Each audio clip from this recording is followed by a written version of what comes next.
way because we have some amazing men, some folks who have something more eloquent than I will ever be able to put together right now to say. But I ask that you pray for our strength, pray for our mental, because the PTSD of remembering what it felt like to have a gun, that I may not make it home tonight, tomorrow, or the next day, is a very real reality.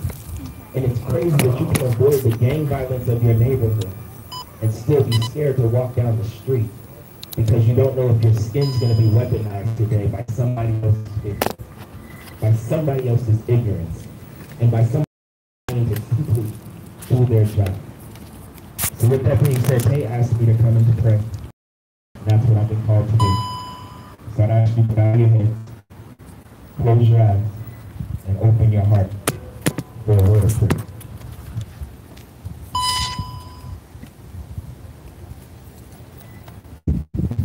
Most gracious Father, we come to you because for those of us who believe in you, you're the only thing keeping us safe. Most gracious Father, we ask that you order our steps in the way that we should go. Because you have to have a plan for why things are the way they are. Fires burning up the West Coast. Hurricanes headed to the Gulf. We're realizing, Lord, that Mother Nature is telling the world that we have messed up. And it's sad. Because racism is still rampant. White supremacy is still taking lives. And we have to gather here. So Lord, we just pray for those souls who are here, for those who have left and left from labor to reward. And we ask, Lord, that there's a change. The same change that was asked for the Hebrews when they were in Egypt. The same change that happened to Jesus and all who was arrested and killed. The same change that we're asking for now. So Lord, place it in our hearts to be the change that we seek, to awake a sleeping world, and to know that this is not normal. This cannot be what we get used to. We should continue to fight, continue to speak, and continue to sit in the fact that another life should not have to be lost.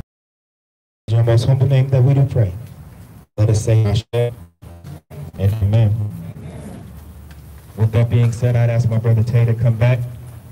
But don't get used to this. This isn't normal, y'all. This can't be what we're excited about coming to as something to get out of the house. This is not normal. And until we start fighting it like it's not normal, it's gonna continue to happen. So for those whose skin is not weaponized like mine, use your privilege to help protect somebody who looks like me. If you see the police pulling somebody over, do more than pull out your phones. Do more than record. Because I want to make it home. Give it up for Q. I'd like to bring up abolitionist Miss Elizabeth Epps to the mic. Make some noise for Miss Epps, please.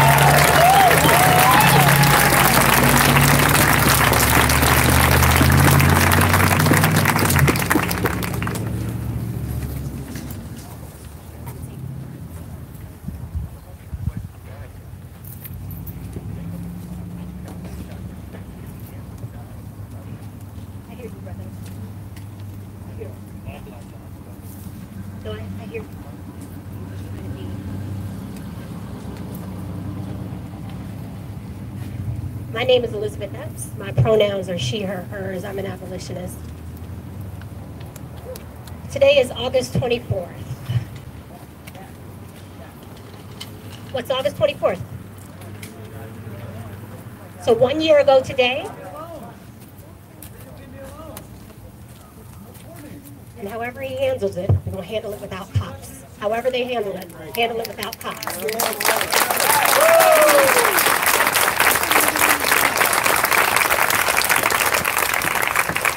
So 1 year ago today,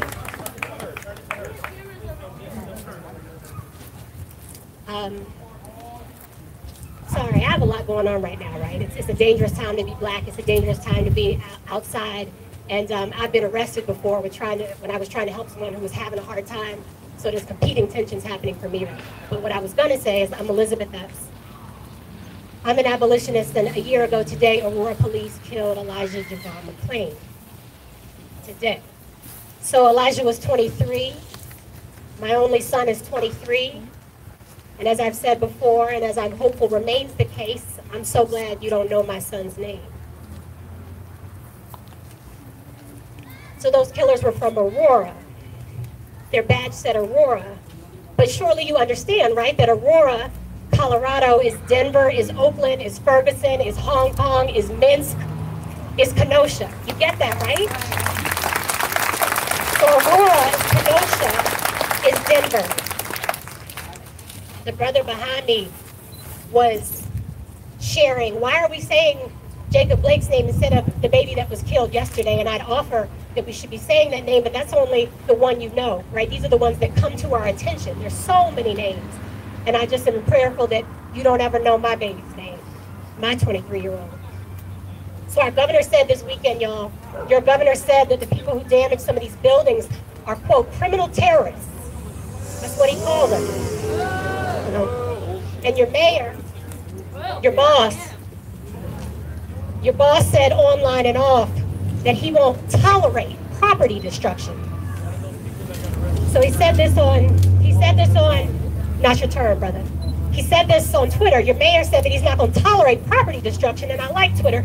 So I searched the mayor's public accounts, his campaign accounts, his personal accounts. Turns out he said this word tolerate a lot. That's not new.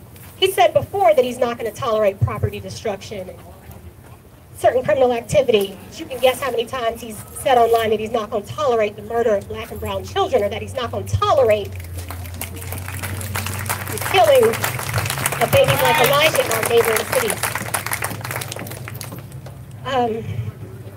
Your mayor also said, and this is just heavy, I plan on excising this, but when I saw him there, it's just very triggering. Your mayor also said that democracy depends on, quote, peaceful protest and voting. And I'm, look, y'all, shit is bad, right? If you can vote, if a candidate has earned your vote, please vote, right? If the threat of fascism manifests for you such that you want to vote for the alternative in the duopoly, by all means, please vote. Voting matters. I mean, right now, Candy Tabaka, right, who represents this town, right now, Candy Tabaka is holding it down in Denver City Council, often by herself, and she got there because we voted, right? So we recognize that voting matters, but it's also completely ahistorical to tell us, thinking folks, that voting is the means of having democracy, because we did not vote our way out of slavery, okay? We did not peacefully protest our way out of chattel slavery. For that matter, we didn't peacefully protest into getting the right to vote. So reject that verbiage and reject ostensible leaders who would tell you that they won't tolerate property destruction. But don't use the word tolerate when they talk about what's happening to Black and brown and indigenous children. How is this? How is this? Where this is what your governor said, and where this is what your mayor said, where this is the 1-year anniversary of Elijah being killed, how is this relevant? Please don't let her close to me. How is any of that relevant to Jacob Blake? Will you hold this up for me, baby?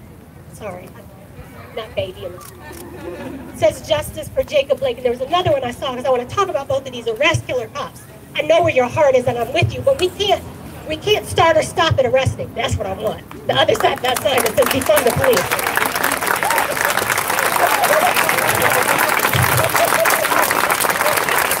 She's heard this up there? So justice for Jacob Blake, sign for rocking. PTSD is real. But when we talk about justice for Jacob Blake, is he alive at last? Do we know? Yes. When we talk about what justice for him looks like, it absolutely can include arresting his killer. Sure, it can. But that can't be what we're asking for. Justice for him means defunding the department that killed him. Right? So justice for him.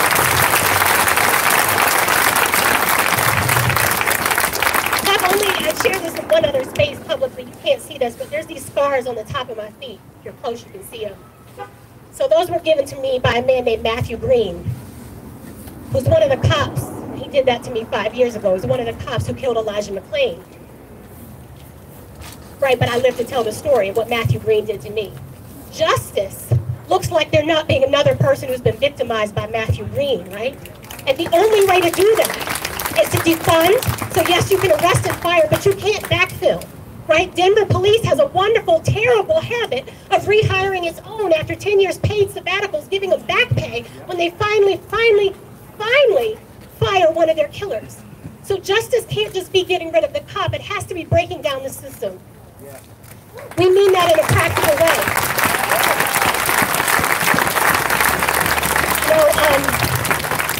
I'm down to support local businesses and black and brown owned businesses. I'm wrapping up, I promise, baby.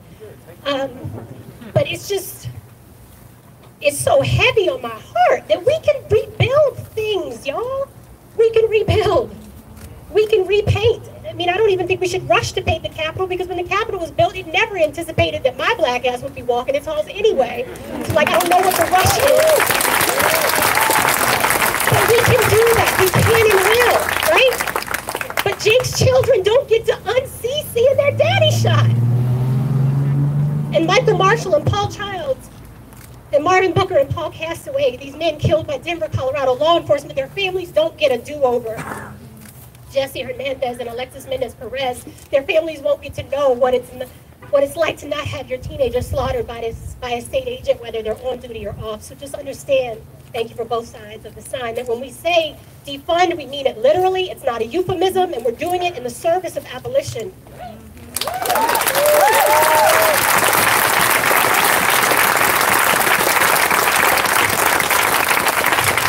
Do the work, y'all. Like you, I wasn't going to come out tonight till Tay asked me to.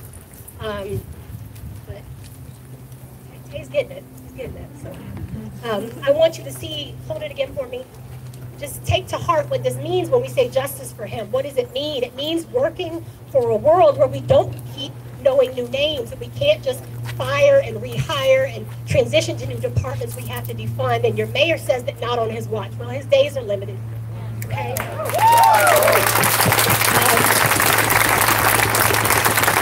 My call to action, my ask in parting, is just this Thursday, the 27th, your governor, yes, he's my governor when he does something I like, but he's your governor right now. So your governor has called upon us to do our part when it comes to COVID, right? To social distance, to wear our masks, but your governor has not done his part when it comes to protecting black and brown lives in cages during COVID. So on this Thursday, we're bringing it to him at the Capitol. We're going to be doing a Decarceration Day of Action all day, online and off, but specifically at noon at the Capitol. Will you join me? Yeah. And one other ask, just y'all, if my name is ever on a poster, please don't march with the cops, okay?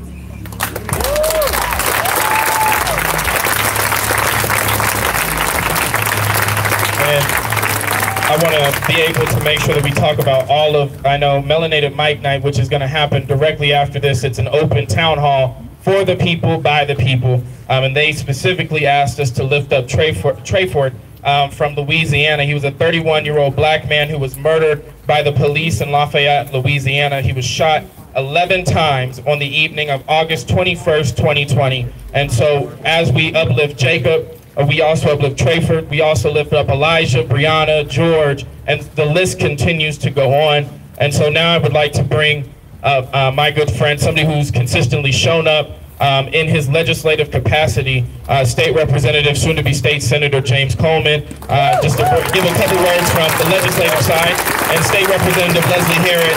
Wishes she could be here, but here's both of them in one person. What's going on, y'all? How y'all doing? I actually appreciate the authentic answer. I really want to give my time to Median Holmes, because when I asked her that question earlier, she gave me a real answer, and she's tired. So I'll just say this really quickly. We're talking about Jacob Blake, but what hits me the most is how this happened with his kids in the back seat. I don't know how many of y'all got kids. I don't know how many of y'all got black kids. I've been pulled over before by law enforcement with my kids in the car, And I've had to have that conversation with them and literally narrate what was about to happen.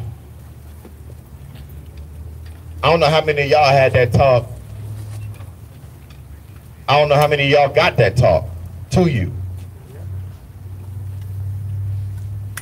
But I couldn't imagine what his kids must be going through. They will be forever traumatized. When folks talk about how could you feel a certain way about law enforcement, how could they feel any other way about law enforcement?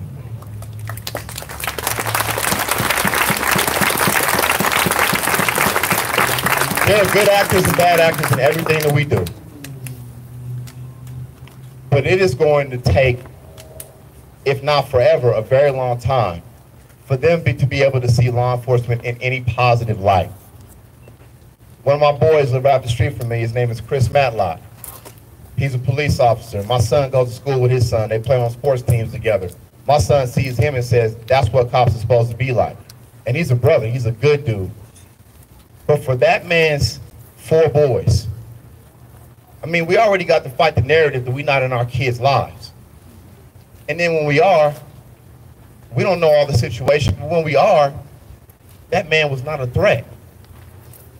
Let me say something. The folks who sign up for that job, they recognize the danger. And they want to, many cases, protect and serve. But I'm gonna tell you, some folks just ain't fit for the job. Because when you get in that kind of position, if you don't know how you're supposed to act under duress, point blank, in the back, 7 shots, could have tased that man. Could have did something else to stop it. But he wasn't even a threat. And you shot him 7 times, holding on to his shirt. That wasn't even about protecting yourself, man. I mean, at some point, you got to wake up. How many of y'all ever fired a gun? I have. When you go to the range, they make you put the protection on your ears. I mean, if that doesn't wake you up while you popping off in his back, I know the adrenaline's rushing. I've never been a law enforcement officer, y'all.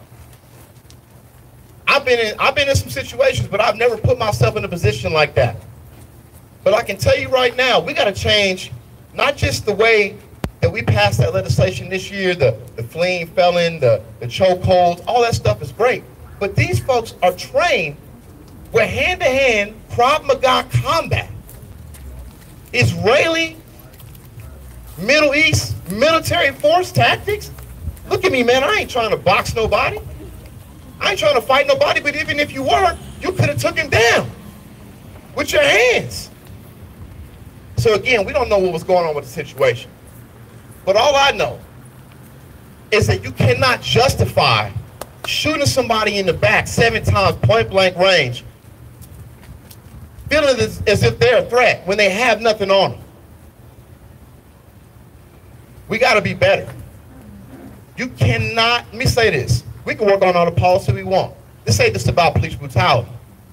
We can work on all the policy we want, but you cannot legislate love.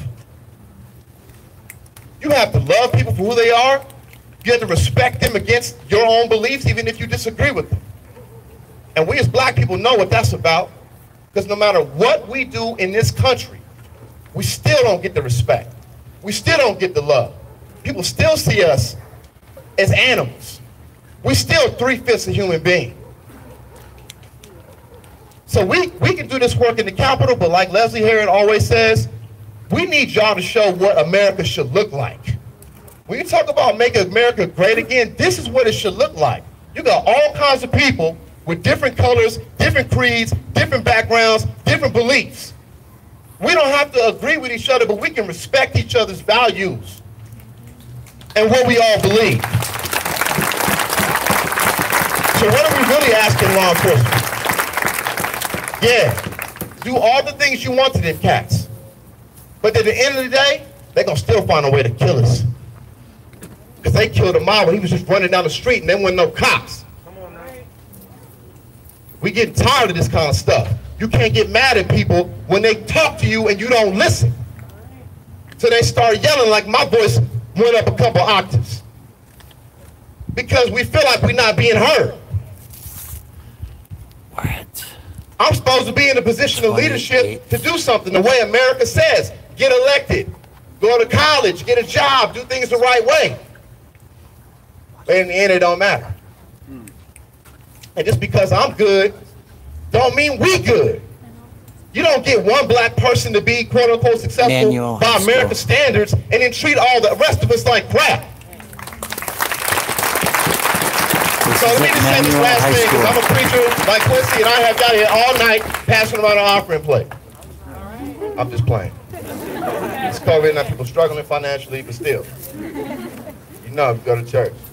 Let me say this last thing. This is cool, y'all, and I appreciate y'all coming. I ain't trying to discourage that. We can get together all y'all want.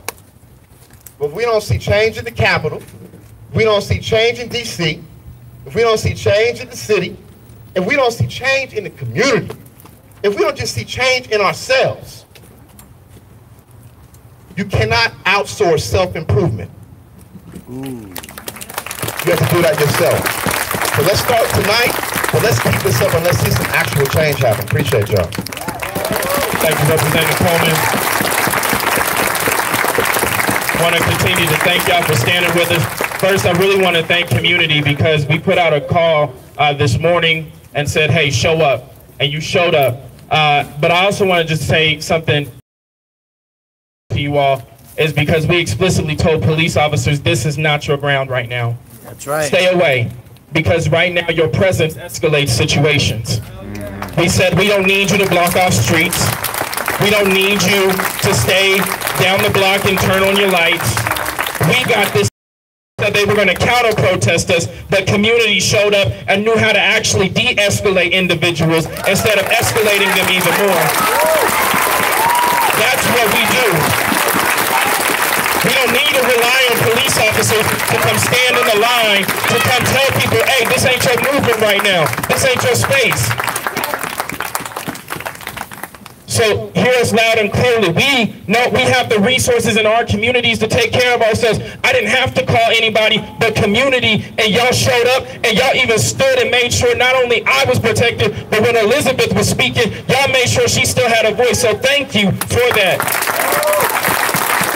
And so now I want to bring up two powerful black women that call themselves actionists, which they are. They said, we're done with the activist stuff. We are actionists. They went to Louisville, Kentucky, to Ground Zero, where Breonna Taylor's family and loved ones were meeting. They brought them back out here. And yesterday, we celebrated the life of Elijah McClain with hearing music and had the largest Soul Train line in Denver history.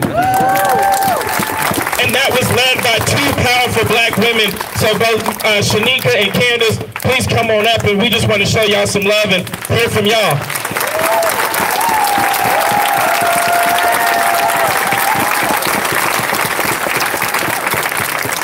Trayford Polarin, say his name. Trayford Polarin, say his name. Trayford Polarin. Now I'm from the South, so excuse me if I got the last name wrong, but again, Jacob Blake, say his name. Jacob Blake. Jacob Blake, say his name. Jacob Blake. At the age of 4 years old, my father was pulled over by the Upson County Police Department in Thomaston, Georgia. That was the first time I had encountered an officer pointing a gun in my face. That is the first time I encountered a police officer pointing his gun in my face at the age of 4 years old. My father was a known person to have run-ins, as they called Jacob Blake, with the police. They came to the car aggressive. They expected to kill him. They saw me in the back seat. I said, please don't kill my daddy. My 4-year-old daughter is in the car with my oldest daughter. I want you to scream loud as you can so that she knows that she ain't been sitting in that car for some bullshit. I am angry, and I don't never curse. So you know I'm pissed. Up, up, up with the people. Up with the people. Down, down, down with the police. Down, down, down with the police. Up with the people. Up with the people. Down, down, down with the police. Down, down, down with the police. At the age of 4, I knew I couldn't trust the police. I am 39 years old, and I have never called 911 because I can't. I was in an auto accident. I settled my claim with this woman right there because I knew I was at fault, because you could not dial 911. I want to make it fucking home. I'm being honest. I'm being raw, and I'm telling you the truth. When my son was born, Trayvon Martin had just been murdered. I didn't know what to do. When I birthed my daughter, I didn't know what to do. When I birthed my last daughter, and definitely the last one coming from here, I still don't know what to do. Jim Crow didn't die.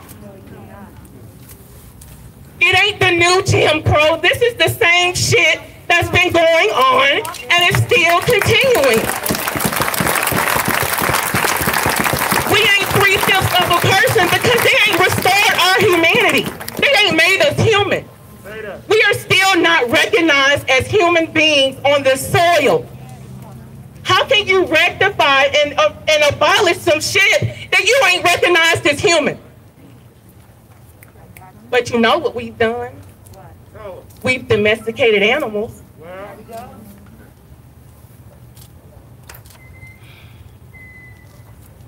I'm tired. I am tired. It's 1,046 miles to Wisconsin.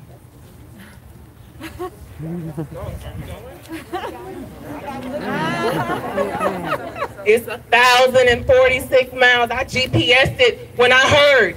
My husband came home. He said, "Did you hear?"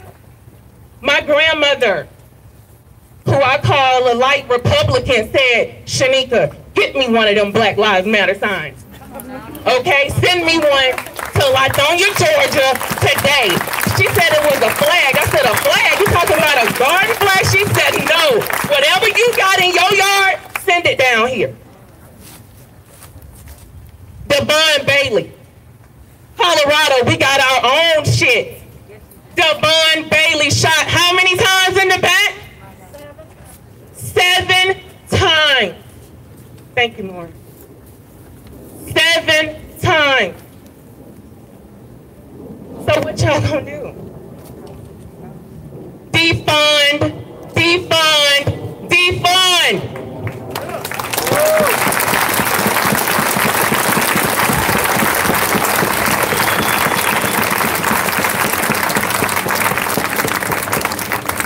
I think 7 is not a fucking lucky number right now, because I'm not feeling really fortunate about the number 7, that Devon Bailey shot 7 times in the back.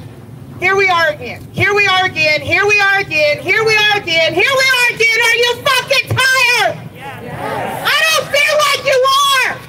Because there's like fucking 15 of us that show up everywhere, and 5 of you motherfuckers show up, and then I get a message, "Candace, you're inspiring." Fuck you, I'm not here to inspire your ass.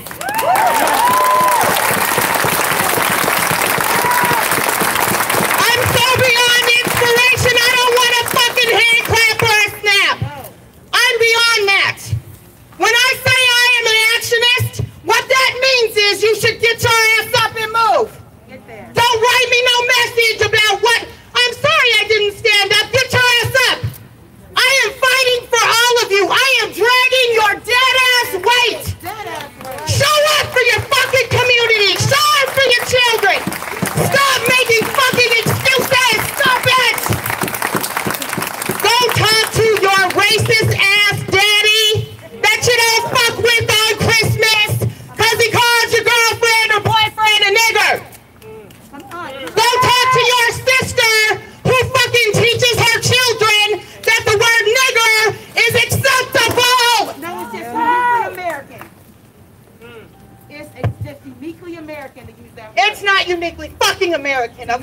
Let's talk about America for a minute. Let's talk about America. America, this motherfucker was taken from my people, built by my people, and you are murdering all of my people. All of them. What else do you want? What else can we give you? They got the cotton, they got their country. I'm trying to get back the cannabis. Oh, Give us the cannabis, fuck cannabis. Give us the I want to work back. fucking live. Fuck a fucking blunt. Give us You the- motherfuckers are so asleep at the wheel. You rather smoke a blunt. They live. They do. I am so sorry that I'm cursing. They Mother. do. Where y'all at? Because I don't want to keep marching. I don't want to keep yelling on a mic.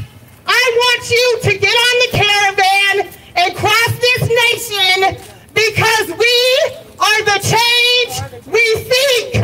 All right.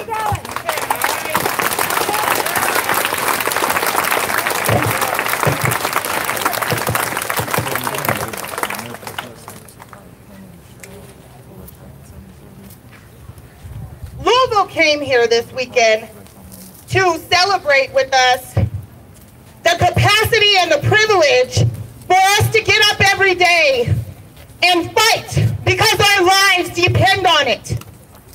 We went to Louisville because we had the privilege to be able to do as such. When they came here, they said, "It's so pretty here. The streets are so clean. Your white people are really nice. Your marijuana's great too." You know what they didn't say though? Your police are killing y'all the same way they are killing us, and we have felt like we are in some special place. No, you are not. This is not in a singular city. This is our nation, and it will take our nation to stand up. Not a crowd of 500 people, but our nation. And that means everyone here has a requirement to grab 10 hands. We have to do this work now. The police are murdering us. The OJs are the middle-class white people who think I'm not black, I'm just OJ. Well, baby, wake the fuck up, because you gonna go to jail too. Well, maybe it's memorabilia, because you got a fucking noose in your backyard your granddaddy used. I don't know. But if you are not willing to get off your ass, this will be the condition of our lives. We are at a place in history that requires that every human being gets up. This is not the time to lay down. This is not the time to shoot every barking dog. We must come together and take back a nation that we built because our future depends on it. The bickering must stop. Stop dividing. I don't care what sexual organ you were born with. I don't care who you have sex with. I don't care. I care that a cop doesn't give a fuck about any of that and blows your brains out. I have 4 children, and I will push until the day I die to change their future. And that means we must come against everything that is killing us, including division. Stop dividing and multiply. All right. Multiply.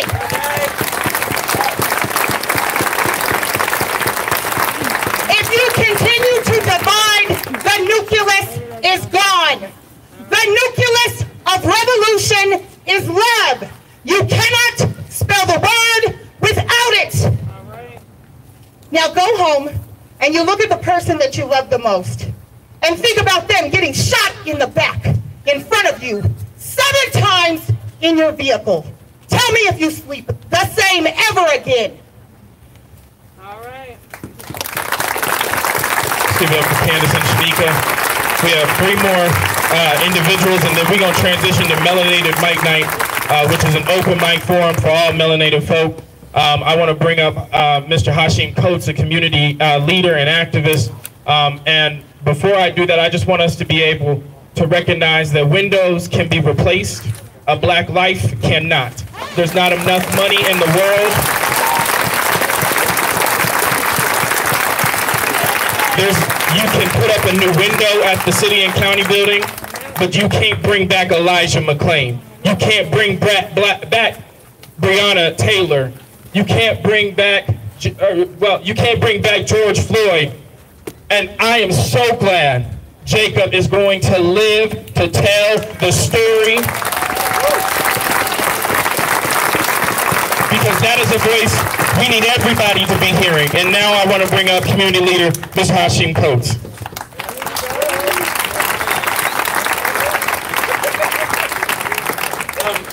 I just want to set something straight before I begin.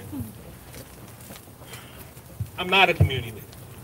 I'm just the black man that chooses to use his voice, that's sick and tired of this shit. If I inspire you, so be it. But I'm not here to inspire you to come to another one of these events. I'm not here to inspire you to wear a safety pin. I'm not here to inspire you to change your social media status for just the platitudes that go on. I want you to actively do change. I want you to actively do work. Whether that's in the voting polls, whether that's causing congestion and disrupting everybody's life on their day-to-day routine, I need you all to do that. Because when I look at these situations, this is nothing new. And when we hear now, I'm not my aunt's, my grandparents' generation, well, we are. They killed them the same way that they're killing us. It's happened since before 1619. But the thing about that is, when 1619, when this shit started to go down, they had more value for our lives because we were property. As soon as they free us, all of a sudden, the bottom falls out of it. So, I didn't want to be here tonight, like many others said. I didn't want to be here tonight because I'm tired. I don't know what else to say. I don't know why you all showed up. I don't know what you expect. I don't know what you want to hear that you already haven't heard before. Stop fucking killing us. But if you want something new, I offer you this. Treat police the same way that they treat black people. Let's try something new.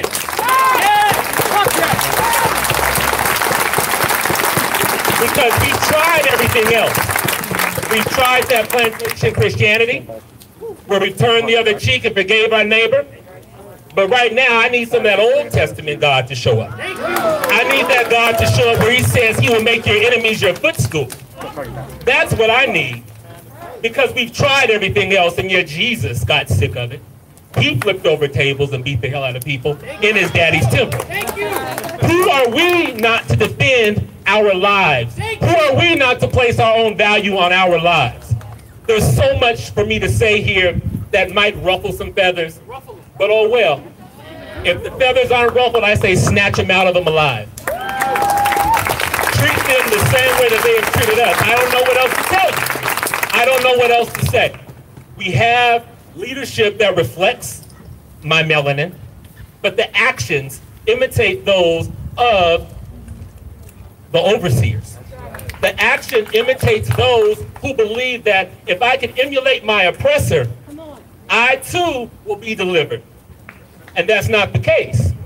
So I need you all to do more than just show up here. I need you all to raise holy hell with your elected officials. They are here for you. They are on your dime. They're on our dime. They are responsible to us.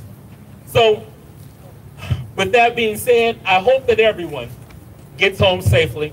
I hope that everyone can inspire 5 more people to be like them that are willing to make change. I'm tired of being here for this. I want to be at one of these celebrations where there's actually a conviction of one of these murderers. Not a conviction like they normally get, but I want the courts to treat the police the same way that they treat black people.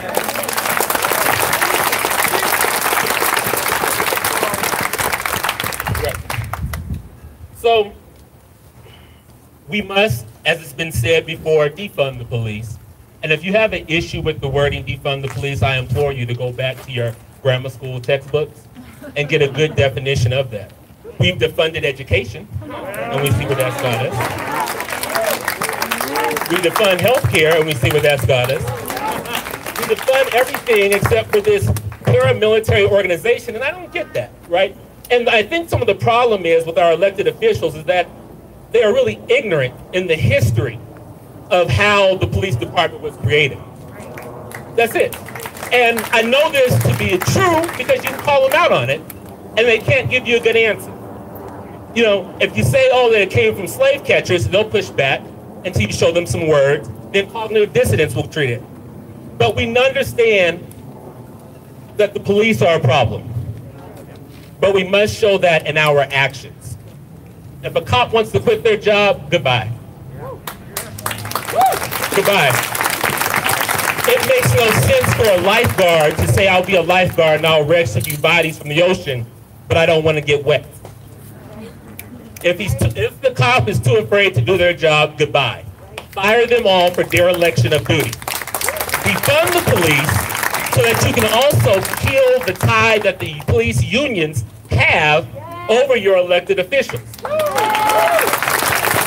Again, please do not be so simplistic that you get lost in the words of defund the police.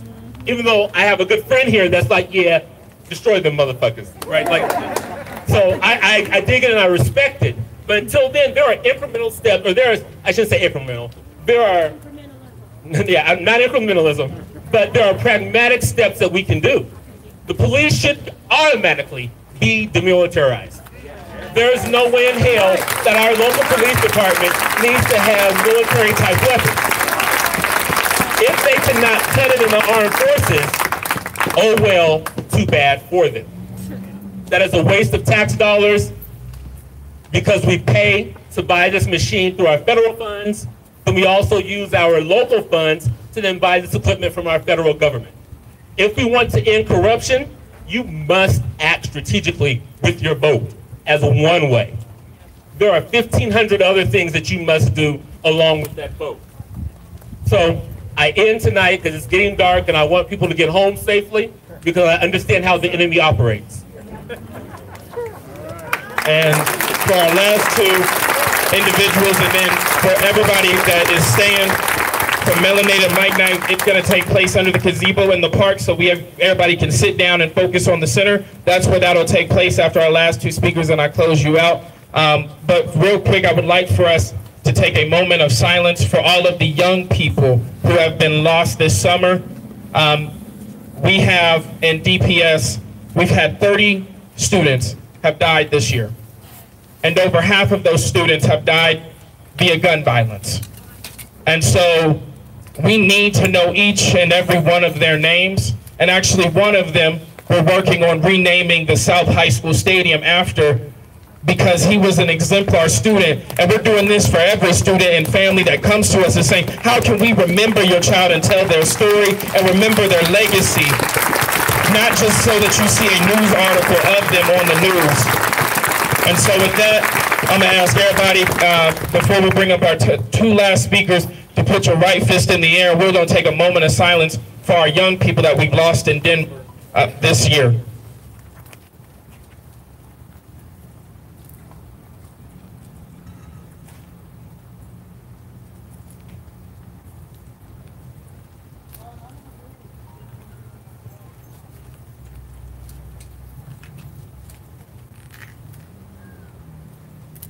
Thank you. I'm going to bring up both Joy. She's a restorative practice coordinator here at McAuliffe Manual Middle School, and Dr. April Alexander from Black Lives Matter 5280. Let me be very clear. The last two times we've had black women on this mic, people took the audacity to speak over them. So when black women take this mic, shut up.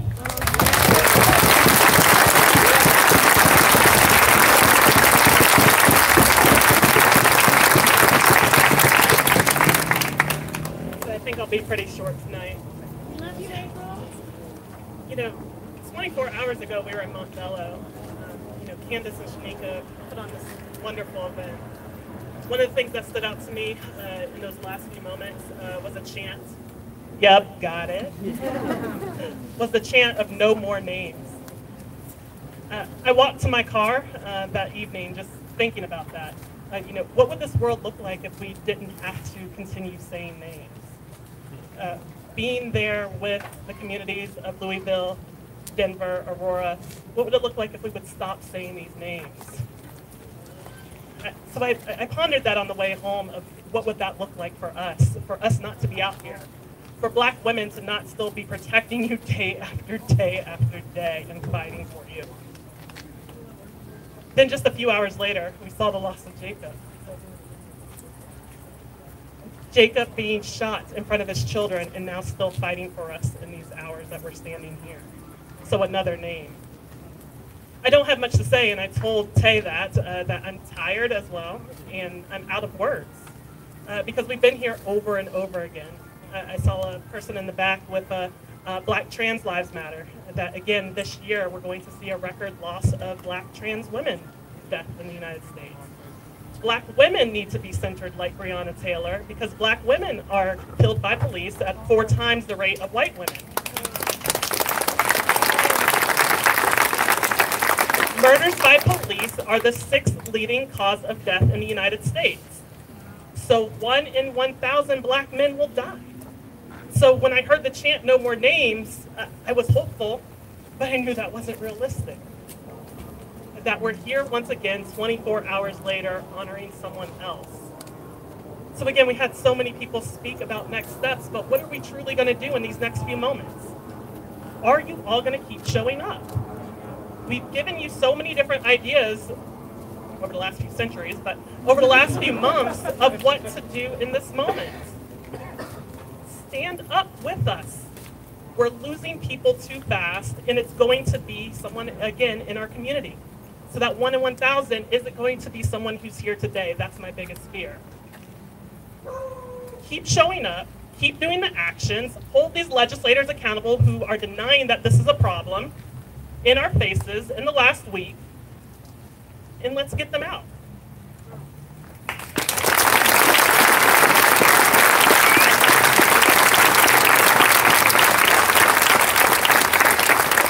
Hello, my name is Joy Jackson. I am originally from Los Angeles, California. I grew up in South Central, then relocated to probably one of the most racist districts in California, and I made it out. But I can't say the same for my friend Brett, who was shot on his way home from basketball practice my sophomore year in college. Brett, because his mom doesn't like that. But like everyone here has said today, I'm tired. I've been in education since I was 18 years old, and I've had kids kick me, hit me, call me a bitch, fuck you, and I've never resorted to violence. I've never hit a kid for saying I don't want to listen to you, for walking away. That's fucking ridiculous. Excuse me, ma'am, I'm so sorry. She looked like my grandmama too. But Jacob Blake was shot 7 times in the back, and I can't imagine the fear that his kids felt. Today was the first day of school, and he should have been on there fucking up on Zoom like all of us were today. Like, I have been protesting since I was 16, starting for LGBTQ rights, and then I started protesting for Mike Brown. For the past 7 years of coming and going and coming and saying the chants and walking up and down the streets and getting rubber bullets shot at me and having my vision blurred from tear gas and being detained 3 different times. What does it have to take for America to wake up? What do we have to do? And I'm so happy that there are people here older than me and wiser than me that can give us those steps, those pragmatic steps that he said, very good word. And all I have to say is I'm fucking tired. I am afraid to have children because I never want to have the conversation that I had with my nephew about what to do if a cop comes up to you or if a white man comes up to you. I have to tell them, do not go to school in the South because there are sundown towns there. Still, there's streets you can't go down. And so until my existence as a black, queer woman is respected, I'm still gonna be shouting and screaming. No matter how many fucking attacks that I have to do, I will raise up my black men, my black brothers, and black non-binary friends and family. This is fucking ridiculous. It's 20 and we need to make some changes. Thank you.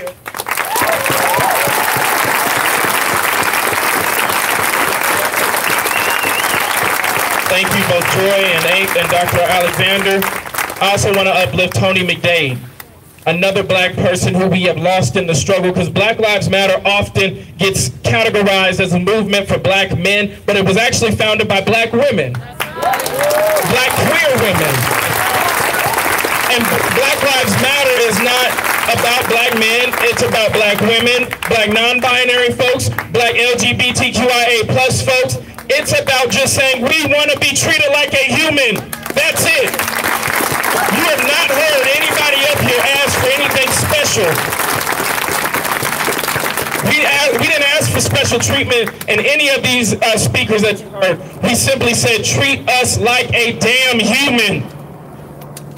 Animals, dogs. We pass laws faster for dogs locked up in a car than we do about kids in cages and black and brown folks in cages.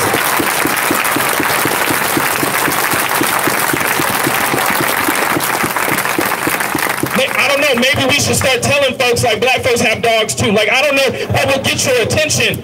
Come on.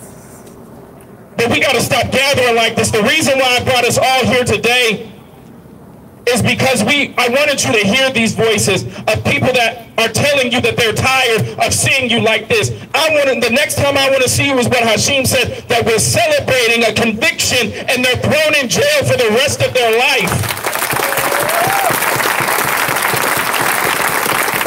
So as we depart here today, I know some will go home and some will go over to Melanated Mike Night. I brought you to this school because it has historic meaning in this community. This community, 5 Points, was Harlem of the West. This school was the first school in the Denver Public Schools to educate women and black Americans.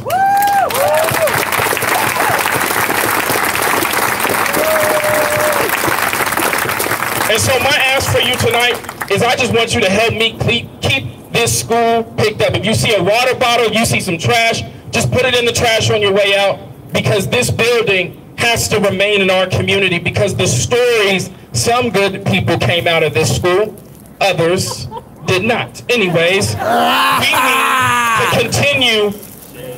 It was Mayor Michael Hancock that came out this building. Anyways, and so I need us to keep this historic building clean, and I need you just, if you see trash on your way out, pick it up. And remember, this is how community organized. Not a single cop in sight and nothing happened. We had counter protesters and we stood the line. So the story, because I seen all of my friends in the media, when they see confrontation, they say, oh, let me run over here. I need the story to be about the black women that we heard tonight, about the black individuals that we heard tonight, the black LGBTQIA+ voices that we heard tonight, not about counter-protesting. You can tweet that out, but the main story needs to be about the message you heard here today. I'm tired of looking on Facebook and Twitter and these misleading hashtags and misleading names and things that you're putting out there.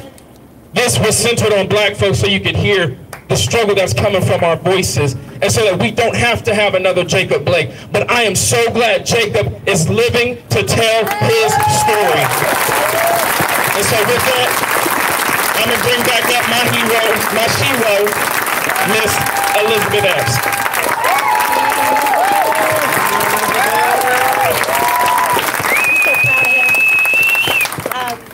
Things as we close out. Some of y'all know how we're going to close out. We wait to see how the vibe is and see folks are receptive and ready. Just to plant a seed, or you've heard this before, but just a reminder, you know, I feel like I want to whisper this, but let you in on a secret. You know what's even better than arresting killer cops is no cops. Even better than life in prison, y'all, is no prison, okay? That's what we're working for. That's what we're working for. Have you thanked a black queer woman today? If you haven't, make sure you do. Thank you, baby. Thank you to the women who gave us Black Lives Matter. Thank you to the black abolitionists who birthed and gave us so many of the chants and the words that we know. As often when we invite folks into space to end with this chant, we invite you to say it with me if you know it, and if not, then you repeat after me. So we do this 3 times. I've seen a couple of brown and black women that I've seen before, and I'm never going to call on you without your permission, but just know that I'm expecting you to step up and lead this in future times when we're coming together, whether it's to mourn or to celebrate or to grieve or to vote or to march. We're going to keep coming together. So we're going to say this chant 3 times, and I ask you to thank black queer women and black abolitionists because Assata Shakur gave us this. And we say it 3 times through. We say it 3 times through. I love y'all. I love y'all. I love y'all. The first time we say it in our speaking voice because the first time we say it to ourselves, we're saying it to our spirit, to our soul. Second time we say it a little louder because we're saying it for our neighbors who are in their homes and whose land this is and who are in their communities. And the third time we shout it to the rafters because we're talking to our brothers and our sisters and our siblings who are in these cages, who are in these racist systems of confinement. We're going to shout it at the top of our lungs because we need them to hear us and know that we're working to bring them home. You understand? Okay. So repeat after me or say it with me if you know it.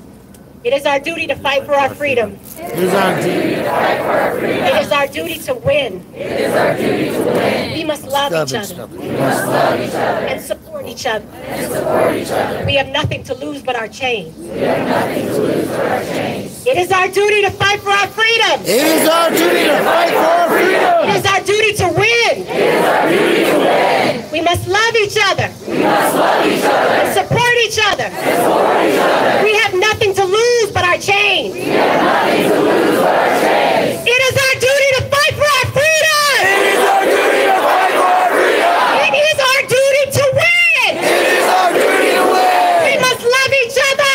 We must love each other. Support each other. And support each other. We have nothing to lose but our chains. We have nothing to lose but our chains. We have nothing to lose but our chains. We have nothing to lose but our chains. We have nothing to lose but our chains. We have nothing to lose but our chains.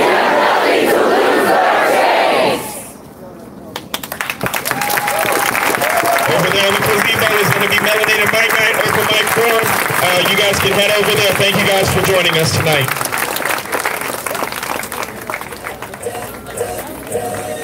All's my life I has to fight, nigga. All's my life hard times like down, bad trips like down. Nazareth, I'm fucked up, homie, you fucked up, but if God got us, then we gon' be alright. Nigga, we gon' be alright. Nigga, we gon' be alright. We gon' be alright.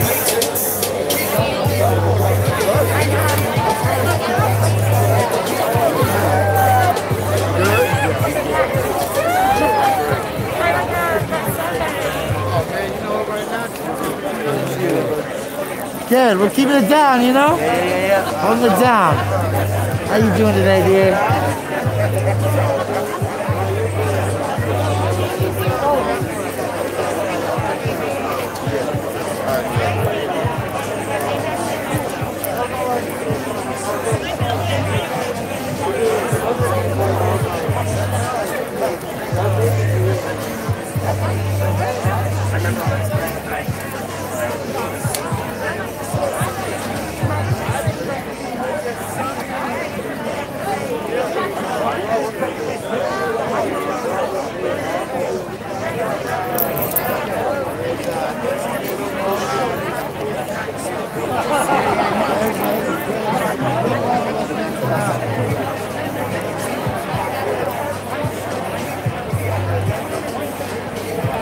Send you that picture in Aurora.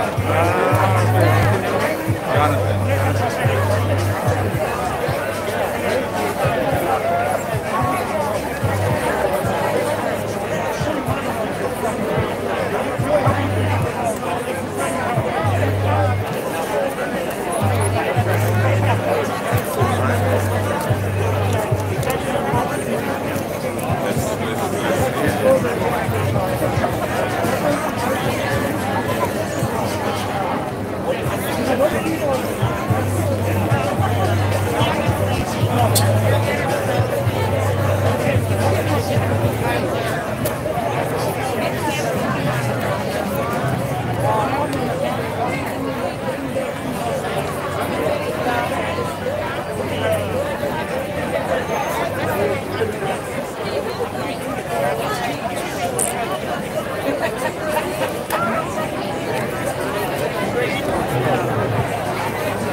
Not much. Just enjoying a good afternoon. Hey, you get a new setup? I got gifted this. Are you gonna start getting? Oh, that's a clean photo image. I don't know if my shit's bad or what, but every time a lot of the ones I get from you, I'll have like blocky stuff sometimes. I know, and it's disgusting. But we're working on it. Just sound leaving up. No, I think it's all good. I think it's all good. Guy on the stop sign.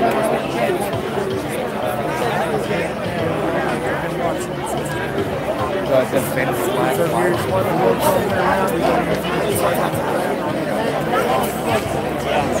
which one? One leaning on the stop sign. How you doing, man? You got lunch again.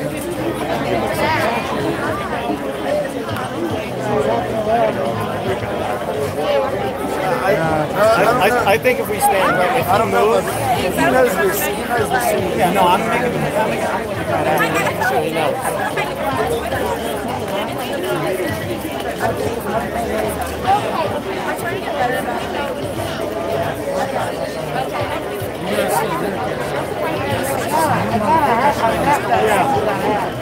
Has he been here the whole time? No, the guy. I've seen him in the last like 10 minutes. Yeah. But I was walking back to my car. Yeah. Right. Yeah. Don't engage. But the timing. Yeah.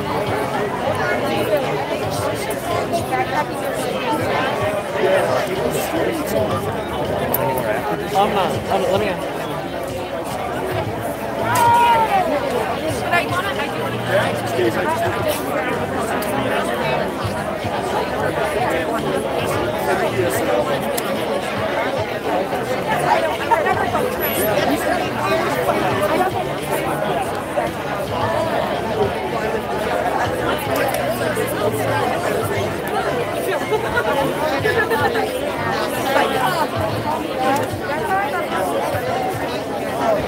About this gas, it says, let's go, anti-fascist. And it's got a picture of a girl on it, looks great, like wearing the same gown.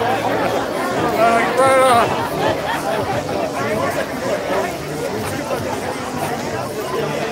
I gas your mask.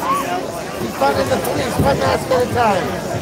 Oh, that's awesome. Wearing the gas mask. That's something. I got it. We're spread the word, get people to start knowing about it. Yeah, Aurora Police Department and the Denver Police Department are going through a model practice. I'm not leaning on the stop sign there. I don't know, he's got everybody feel a little off. Talk to me. Not that I'm aware of. Okay. I'll go say hello.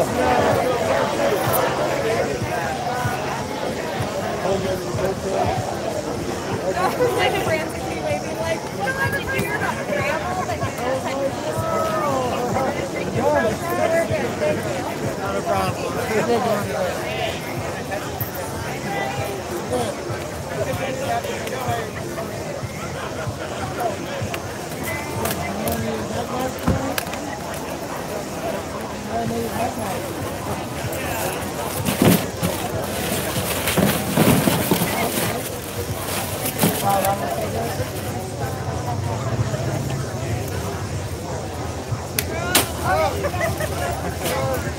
Got some opportunity.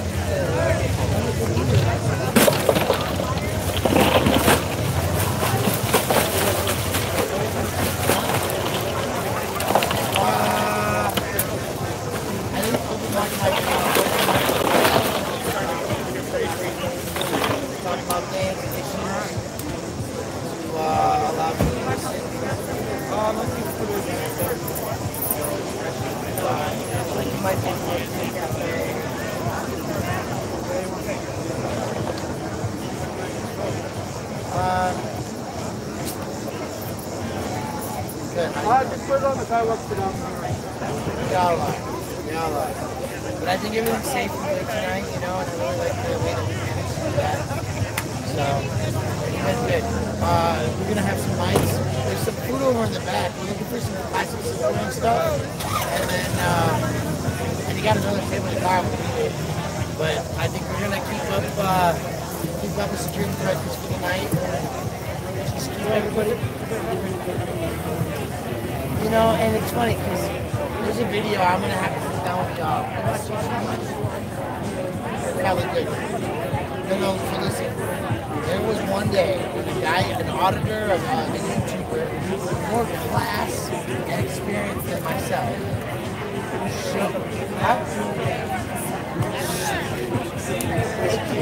I was trying to be not fake no shit, but honest. Somebody I respect. Okay? We had I tried. The fucking cops last night on the truck. Did you see the video? And they're like, Chester City. No, I'm a country boy, really. Hey, I love your mask. It's beautiful. I hope you profile it, and you tell people that they can get theirs at Whittier. No, these masks are sold at Whittier. Oh, okay. Yeah, and they're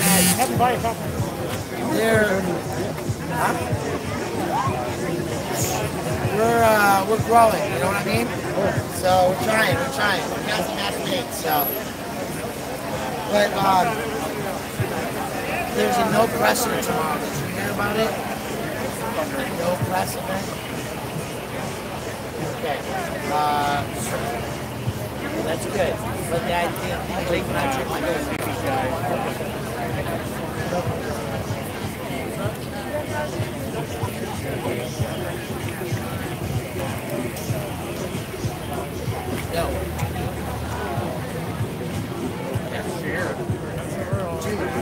off the camera.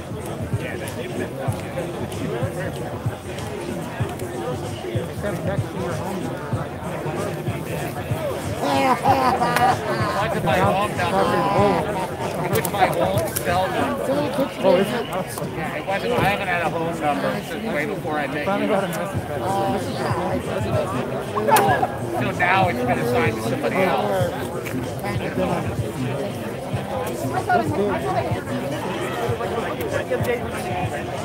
are you doing now?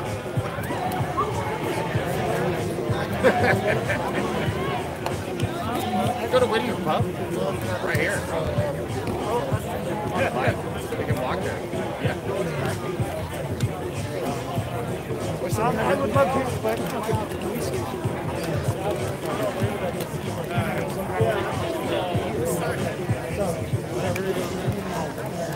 What's up with Loma selling masks and not wearing masks? I'm just saying. come from the inside of the eye.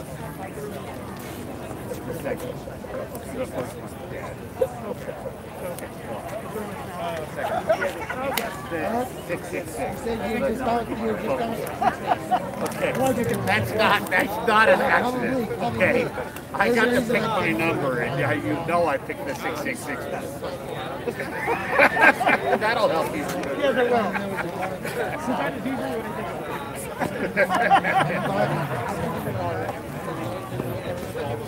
Oh, cool, man. No, good reason. Shit. I'm part of that.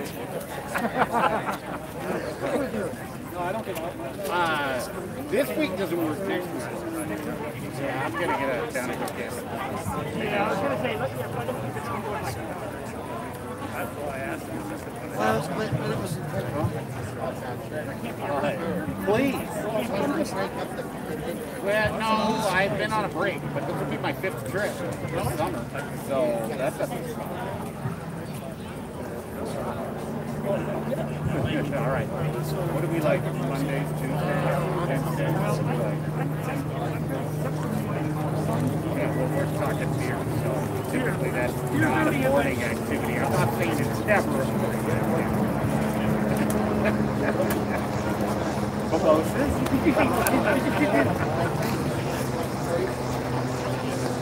had bourbon at a buddy's house the other day. It was nice.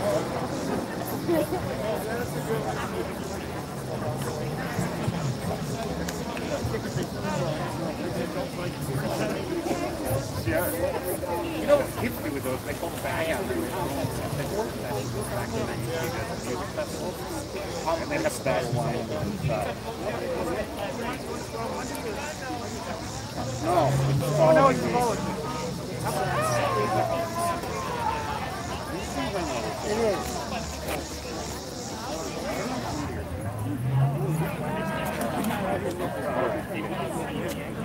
Tuesday the 1st.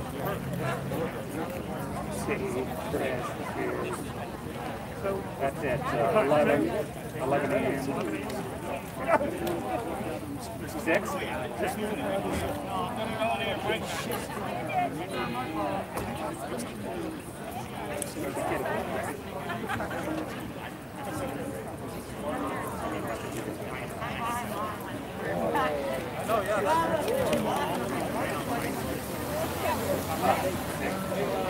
Where do you want to go?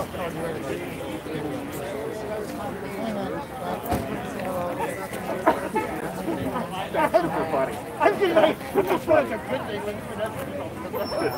No, I like that. I like it.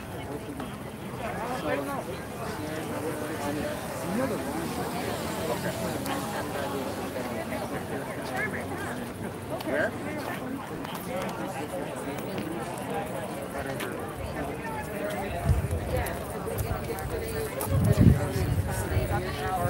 Okay, they moved the food table. Where did they move the food table to? Don't know.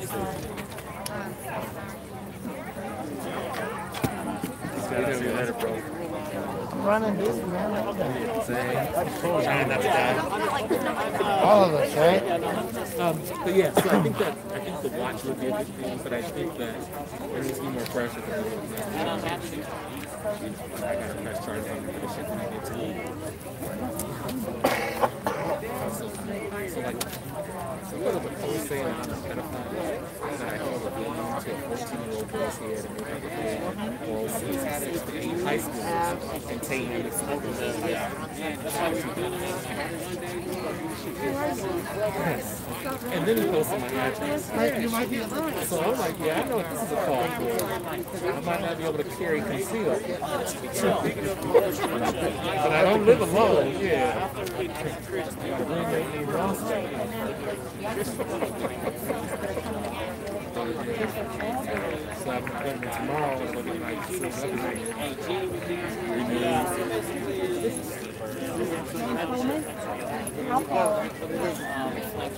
No, yeah, I saw the place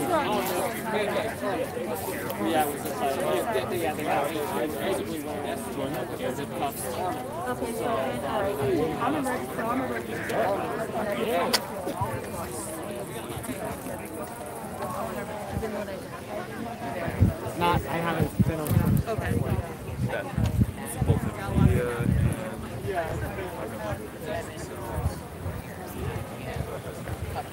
And even before I got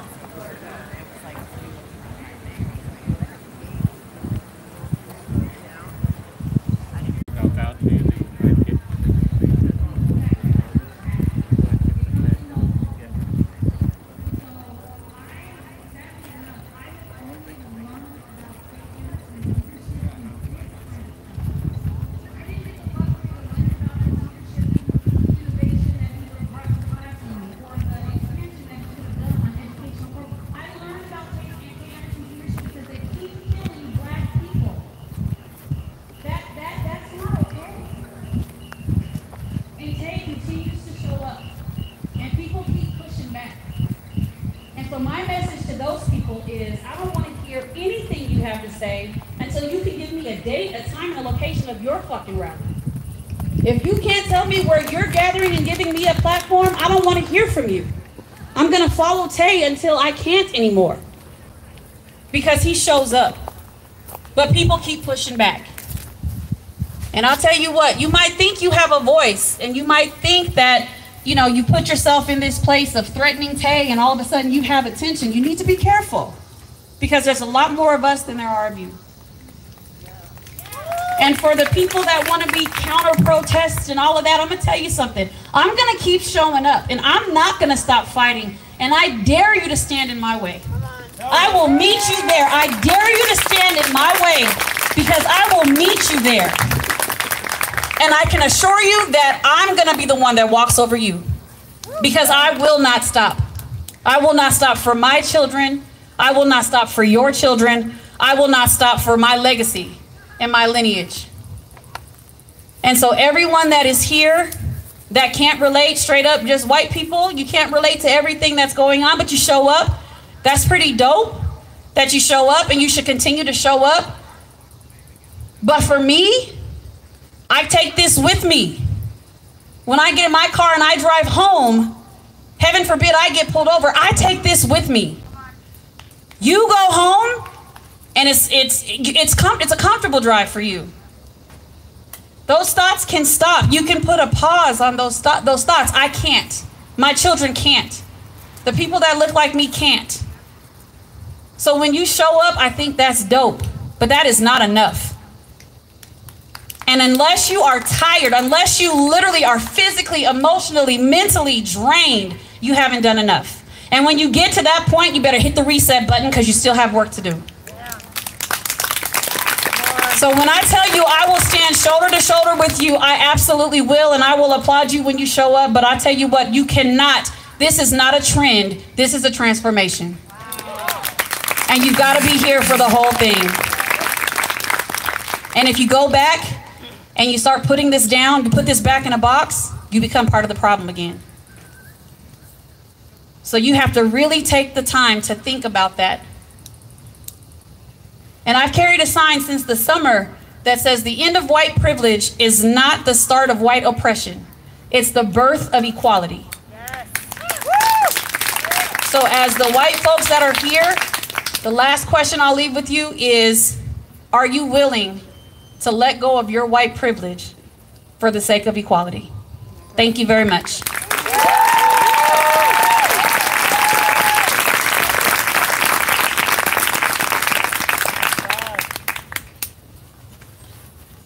Thank you. Torrent. Yeah, all right. That's my dog, yeah. Y'all please welcome this brother over here.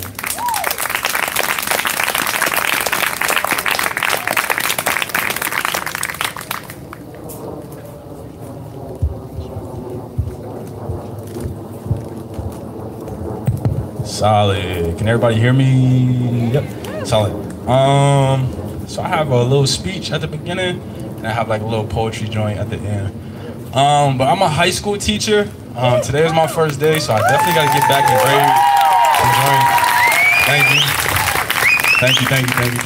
Thank you. AP English, man, that's my jam. That's my jam. You feel me? You don't want to. Matter of fact, don't get me started. My bad. See, AP English, I just get super excited about it. Yeah, it's very difficult being a black educator because I'm black and Puerto Rican and Irish. So like, this matters to this context. You feel me? Way by, you dig what I'm saying? You know, through Sade. All right, back to what I was saying. So for me, I'm in a space where it's my duty, right, to empower black and brown folks, right, to empower them, but also, right, to mitigate the harm that white students create. It's very difficult. It's very difficult because that's something that my ancestors did, right? My ancestors who were women, who were mammies, right, who were helping out little white babies to try to mitigate their harm on the world. I think that's a very, very delicate line to walk, and that's something I often think about. I was a TA my last semester of college, so that's something I often thought about, like, how can I equally love black and brown folks, but also love the white privileged students? It's hard, man. It's hard. But to move on from that, what happened in Wisconsin was very, very devastating to me. It honestly reminded me of Philando Castile when he got murdered in front of his daughter and his fiance. Like that hit me bad. That hit me really, really bad. I actually conducted research on that, racial battle fatigue, and how that affects black students in historically white colleges and universities. You probably know them as PWIs, but historically white campuses and universities. Because his daughter was in the back, right? He got shot, she jumped out the car. Like she got out of the car when she saw her dad get killed. And his fiance was saying, "Dyke, don't hurt her, don't kill her." She didn't know what's going on, right? I think she was probably 4 or 5. I would imagine when she gets to my age, I'm 26, right? It's gonna hit her. I don't know how. I don't know what the destruction might be, right? I don't know what vices she might be using, but I can imagine it's gonna be something extremely devastating. My dad was in jail majority of my life, right? And I'm realizing now, like, there's pieces of me that are harming other people, right? They're always saying hurt people. Pieces of me are harming other people because there are conversations me and my father have never had, and he's still here, but he was in prison, right? There's certain mannerisms he had from that prison life that has affected me. So I can only imagine what she's gonna go through. I can only imagine what the man's kids are gonna go through in Wisconsin. And that is devastating because it not only affects the families, it affects all of us, right? It affects all of us in different ways, right? When we say police brutality harms the black community, it also harms the white community as well, right? Like, in order to kill somebody, in order to harm somebody, that honestly makes you a monster, right? Like, cause you're hurting us. Like, we get hurt, trust me, we get hurt, so it's physical. You can see what's happening to us. But being in college, right, people study race, people study gender, people study sexuality, but what they fail to study is whiteness, the white psychology, right, of what brutalizing black and brown bodies does to white people. That's a real thing. I don't know, right? I'm only Irish. I'm not even like real white. I'm just like Irish, right? So I'm like black white technically. But yeah, like, that's a real thing. And so for the white folks out there, like, y'all have to like internalize when we're at rallies, mobilizations, things of those nature. Like, I appreciate the claps. It's cool, you feel me? But I read a lot of James Baldwin. I read a lot of Du Bois. So I understand racism does not stem from ignorance, trust me, right? It is not at all. Thomas Jefferson, one of the smartest people, Thomas Jefferson went to Africa. He knew exactly what Africa looks like, right? Racism stems from, my apologies, racism stems from self-interest, right? And somebody mentioned Mayor Hancock. Somebody mentioned him? So when we talk about self-interest, understand, right, that identity politics is cool, right? Until we have to start measuring integrity. That's a whole other conversation. So when you have a man, right, who's not just a man, but who's a black man, and not only a black man, but a black man who grew up in a specific type of way, right? Well, I would imagine he's eating Tostino pizza rolls and ramen noodles for dinner, right? So grew up in a particular type of way.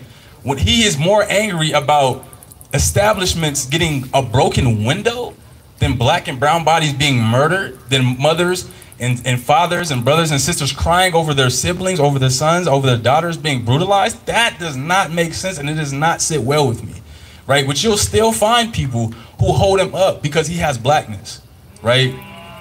Let me be the first to tell you, like, it's cool to be black, but it's even cooler to have integrity intact with that, right? It's even cooler, right? Same thing for white folks. It's cool to have the Black Lives Matter.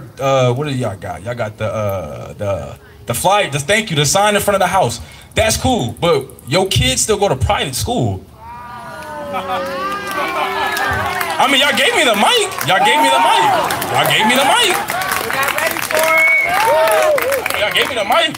So I'm just saying, like, that's a real thing. So when you have particularly white folks who say Black Lives Matter, I need you to just understand, how does that show up in your life? Even for black people, right? I'm a big advocate for all Black Lives Matter. Right? As a black cisgender male, I have to sit there and take these hits of black men, it's not time for, like, all those talks about black men, I understand, because black men, we have a capacity of not being reflective, right? To where, like, patriarchy doesn't allow men to be reflective of how they harm people, how they harm themselves, right? So I understand the space that we hold. But for black people, we also have to identify, what does Black Lives Matter actually mean? Right? What does all Black Lives Matter actually mean? Does it mean just saying names? Or does it mean we address the colorism in the community? Does it mean, right? Does it mean that we turn a blind eye, right, to possibly rap music, to possibly to movies, right, that objectify women and men and little children, right? Like, we have to be able to pay attention. right? Do we objectify ourselves? Do we look at our darker complexion brothers and sisters in a different way than light-skinned brothers and sisters? Like, that's a real thing. And so we have to identify, what does Black Lives Matter actually mean to us? Does it mean we shop at the mom and pop stores over Walmart? Does it mean we still use Amazon? Like, those are real things we have to identify within ourselves. And so when we're looking at people like Tony McDade, when we're looking at people like Nina Pop, when we're looking at people like Michael Brown, right? When we're looking at people like Tamir Rice, for me, it doesn't matter. The conversation should never be, right? They were innocent and they should not have, you should not murder anybody, like, point blank, period. That should just never happen. Innocent are guilty. You should not murder anybody. Like, that just should never happen, right? And so what happened in Wisconsin, it could easily happen here, right? And I would imagine Tay is very familiar with the STAR program, right? That program is gonna make sure what happened in Wisconsin does not happen here. Because the STAR program is not police officers going to domestic disputes, right? Give y'all a fact. 90% of phone calls to the police department, the Denver Police Department, 90% of it is domestic disputes. 10% is violent crime. So when we talk about the budget, right, why do police make so much money, right? When their job is to prevent crime, but they don't prevent crime. They're always on the back end of crime. So they're technically not even doing their job. So when we say defund police and reallocate to education, to healthcare, etc., all we're trying to do is actually make police, we're trying to make their job a little bit easier. Honestly, when they really think about it, we're trying to make their job a little bit easier and have them do actually what they're supposed to do, right? Which is deter, which is to stop violent crime, which is not a big thing in the communities, right? So I want us to be able to think about those things is when all these situations are going on in different communities, how does it show up in Denver, right? Because we're not unique. We go through what a lot of other people go through, even though we deal with gentrification at higher rates as other cities, right? It shows up differently here, but we have opportunities, we have resources here. I'm part of the Anti-Racist Club. I don't know if you're familiar with it. You might be, you might not be. Good looks. But we've been working with some policymakers. I can't get no names or nothing like that, but we've been working with some policy members trying to put something on the ballot, and Mayor Hancock tried to criticize it and tried to say it wasn't good enough. We didn't do our due diligence, etc. No, we did our due diligence. We did the exact same thing Minnesota did. The exact same thing Minnesota did, right? But when you have policy, when you have city council members who wear Black Lives Matter on a face mask, who say Black Lives Matter, when you put the pressure, when you say, okay, walk it how you talk it, oh, well, we need time. We need time. We just need time. We need time, right? So it's a matter of, you gotta protest, you have to rally. You have to show up to city council members. You have to vote. You have to do whatever is necessary for yourself. Because James Baldwin never went to protests or mobilizations, and that's something I always try to tell people. His thing was, I'm not with beating my feet. I can't do that, but I can write. I can tell y'all stories. And so everybody shows up differently in all protests. And so I want everybody to know that you don't have to show up all the time. And if you don't show up, it doesn't mean you're less. It doesn't mean you do not care. It means you might be the person who's telling stories, right? Or you might be the person, I don't know if y'all familiar with Freedom Summer, right? They had to get fed. People had to feed them. They weren't allowed in every restaurant. There were people making the meals. You might be the person who come out here and make people sandwiches with the oranges. Like, that might be your role. Or you might be the person who offers somebody resources. Everybody's role is different, and we show up differently. So I want us all to know that. Before I get to the poetry piece, is that we are all Nina Pop. We are all Philando, right? We are all these people who have been murdered, Sandra Bland, etc. We are all these people who've been murdered. We should not be exceptional to stay alive. We should not have to be perfect. We should not have to be respectable to stay alive. We should be able to be in the worst conditions possible and still be cared for. To still be cared for. So when we talk about hands up, don't shoot, but what about if your hands is in your pocket? Like, that's a real thing too. So it should just be don't shoot, right? It should always be all black lives matter, and we're gonna be very specific when we say it. And so when as black people too, when we say brown lives matter too, make sure we go into these detention centers, make sure we educating ourselves. On Porky Gonzalez, like, make sure we educating ourselves. It's real. Because even for me, like, being Puerto Rican, is very difficult to match the knowledge I have in the black community, in the Puerto Rican community, in the Spanish community, etc. Like, it's very difficult, but I make sure I have friends around me who can educate me. And it's okay to make mistakes. That's what knowledge is about, right? If you never make mistakes, that means you think you're perfect, and if you make mistakes, that means you're trying. So I implore everybody to try, and I'll end it with this. I talk a lot. I told Daria I would not, and I very much apologize. But I end it with this. I wrote this poem, damn, I usually put my dates on it. Oh, November 18th, 2019. It's really no title, I don't put no titles. Ain't no US without us. So-called niggas, Negroes, niggas, royalty enslaved, trading crowns for Jesus. Ancestors' bodies paving the way only to be brushed under a white face because it's easier to trust. What I mean is Garrett Morgan, do your Googles, an inventor of the traffic stop, gas masks, and other machines, had to have a white man sell his items so his inventions can be taken seriously. Sounds obscene, but he risked being killed because he was an intelligent black man guilty of following his dreams. I learned about him when I was 17, around the same time I learned the details of Dr. King's dream. It was more than just black and white children playing symbolically, creating an integrated drink being gulped down by Americans, leading them to believe that Obama would eradicate white folks' racist mentalities. It was about having a black cuisine. You know, cornbread with the black beans, soaked greens with the chitterlings, with the past and the future displaying this nation's inconsistencies, challenging us to rise up, and live out the true meaning of its creed. We hold these truths to be self-evident that all men and women, and all folks who do not identify those ways, are created equally. King glancing at the future, demanding men be for us not to represent inclusive. Like Jesus, was interested in effecting transformative justice and is able to have dialogue with those that might not agree. In a world too often governed by arrogance and corruption, it could be difficult to stay true to one's philosophies. For every you and me, there's a Trayvon and Sandra B. All movement ain't progress. So I understand how we can be complacent thinking that civil rights did everything. Civil rights was just a step. It's 2019 and we have to step again. Continuing to step until oppressive systems are extinct. Continuing to step until white supremacy becomes obsolete. Continuing to step until we refuse to sleep because we're living in a king's dream. Truth is, King didn't get killed because he had a dream. He was gunned down because he woke up with a vision. No more superficial hope. We now need solid realism. King became a black radical, and after him, Shirley Chisholm, a woman with guts and ambition. And his teacher, Ella Baker, the backbone of the civil rights movement, who never wavered. It's okay to be fearful. Not everyone uses their voice to speak on their conditions. Your presence is enough. Your silence is not submission. We lead in different ways and protest in different editions. King taught me true allyship is when our own light shines, we inspire others to see the light come to fruition. So if you can't fly, then run. If you can't run, then walk. If you can't walk, then crawl. But keep moving forward until we complete our mission, having equity, equality, and justice for all. To be a black person in America is to be a burden in your own land, a refugee in your own land. When I hear roots, I hear to belong to something. And as black people, we don't belong to no place. Not Africa, not America.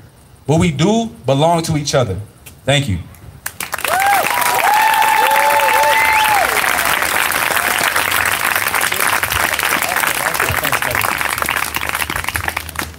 All right, just FYI to all the speakers, if you walk with this microphone in front of that speaker, you will start to get some of that feedback that you heard. Please roam the stage with the mic in your hand. I would love to see all of the passion, but just don't put this mic in front of that speaker. Thank you to Torrent, Black Educator. I have gone through all kinds of school systems and just graduated this past May, and I have never once had a black male educator in my life. So thank you for doing that, brother. Brother Tay Anderson. Y'all welcome, Tay. This is going to be real short. You've heard enough of me. I'm going to give you a couple quick bullet points. As we were sitting here, the ACLU of Colorado tweeted the following: where black and brown cage bodies are in cages in Denver jails. Breaking news, records reveal that Mayor Hancock and the Denver sheriffs and the Denver Department of Public Health and Safety collaborated to cover up the spike of coronavirus cases in the Denver jail. That's right. The mayor and sheriff must be held accountable for misleading the public and putting lives at risk. And so I wanted to share that with you so that you can put pressure on those city council members that like to wear Black Lives Matter shirt but vote the wrong way when Candy C. Tabaka comes up with a proposal to say, all right, cool, walk your talk. Also, because I was at a Melanated Mike Night, I just want to be able to shout my brother out right here is I'm going to start becoming a proud Second Amendment Democrat. Thank you. Because we need to start knowing how to defend ourselves. This past couple weeks, y'all have been rough for me. I've had death threats. I've had people at my house trying to get into my house. And so the only way I can defend myself is by standing my ground. And so I encourage you to do so as well. As a responsible, safe, and legal gun owner, I encourage you to practice your Second Amendment. Don't go out and be crazy with it, because then that's how stuff happens. I will say that when it's needed to be used, it's part of your constitutional amendments. But I wouldn't have been able to see that if I wasn't sitting in one of these Melanated Mike sessions and listening to my brother over here educating us around the need of being able to secure ourselves. And also I owe you an apology too. Because some of you were out there this summer and y'all was fucking shit up. And I said, don't do that, don't do that, don't do that. And I called you out. And as a leader, as an elected leader, I want to be able to stand before you today and say I'm sorry. Because I too was in that bubble of looking at a window being more valuable than a black life. But then I came to the realization that you can't bring back Elijah McClain or Breonna Taylor with no matter how many millions of dollars you raise for them, they'll never be in their homes again. And so if they didn't listen when we peacefully took the streets, now you have their ear because a window broke. Now we need to be able to go push our elected officials to do real change.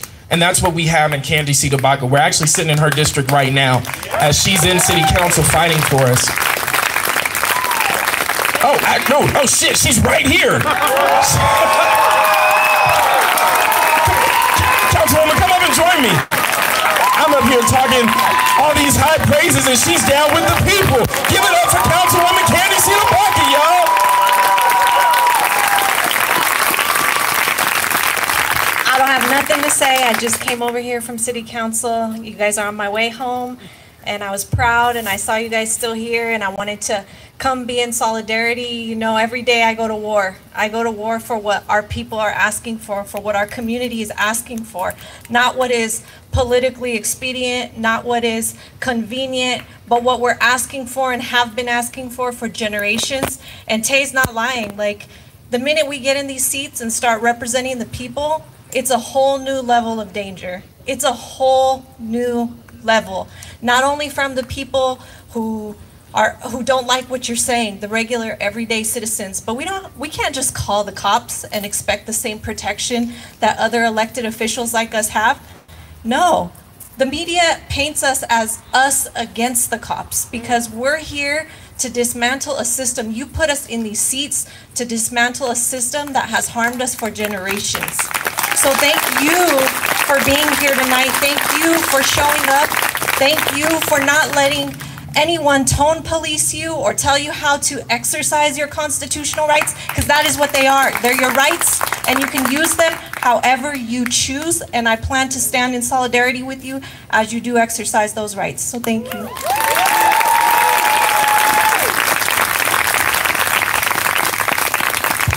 Thank y'all both.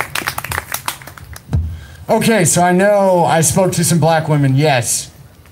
Black women, please come speak. You, young lady, thank you.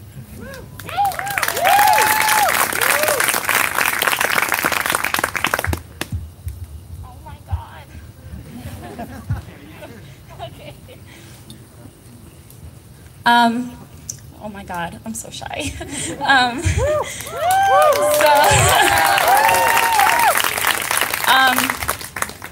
I'm really glad that Tay Anderson said that. Perfect timing.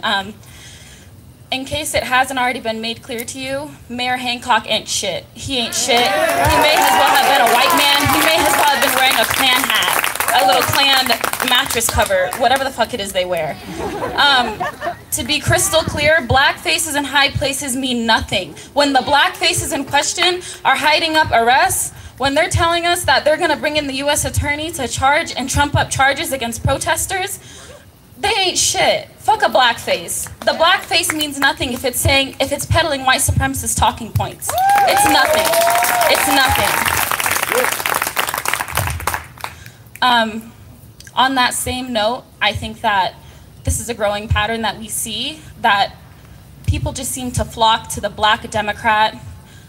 We saw it in Chicago. Lori Lightfoot, Chicago's mayor. If Despicable had a face, it would be her. I mean, it's truly something else. We elected her because she's a Black lesbian mayor, you know, Black woman. You know, she just looked the part. She was supposed to be Chicago's, you know, new Page. She's done nothing. Never mind not doing anything. She's pushed Chicago into just the worst. On Saturday, we saw violence in downtown Denver. And just like Tay Anderson said, we've been asking for the police to be defunded for months now. And when they don't give that to us, but we're also peacefully protesting, and a Jeep drives through us on I-225, and they do nothing to help us, and they tell us, why were you on the highway? Why were you this? They blackballed Colin Kaepernick out of his career for kneeling onto his knee. They don't want us to rap about it. They don't want us breaking windows. They don't want us on the highway. Petitions do nothing. Voting brings in more Lori Lightfoots and Mayor Hancocks. What do we do? I'm out of answers. I don't know what to do. How do we do this correctly? How do we do this so that U.S. attorneys aren't called and federal charges are brought against people for just wanting to live? Truly, it's exhausting. I just don't know what way we're supposed to do this. So unless we all come together and have an answer as to how we're supposed to do this so that we're not all sitting in prison with decades and decades of sentences, the last thing anyone should be doing here is peace policing anybody. Kill the cop in your mind. Yeah. You see somebody break a window, you see somebody set a building on fire, yeah, that's wrong, but why are they doing it? Did you address the anger? Did you think someone just took a rock and threw it through a window because they wanted to? Did you even take the time to address the anger? Elijah McClain has been murdered and dead now for a year. Jacob was murdered on the 1-year anniversary of his death, of Elijah's death. We found that out yesterday as we were chanting no more names. That heartache is unbelievable. To not even address that anger, to then get mad at the people in Jacob City, in Wisconsin, in Milwaukee, I believe. To bring charges against them, to dox them, to call it rioting, this, and that. What are they supposed to do? What do you want us to do at this point? What's the right way to go about this? And in short, there is no right way. Stop telling the oppressor, stop having the oppressor tell you how to protest the shit that they put you through. Stop. Kill the cop in your mind. That can't be repeated enough. Kill the cop in your mind. We touched briefly on, several of the speakers before me touched briefly on performative allyship. And yeah, you have the Black Lives Matter sign on your yard. You're here sitting with us. Like, that's great. You protest with us. You defend us with your life. That's great. But are you still calling the cops? Do you still call the cops on your neighbor? Do your kids go to private school?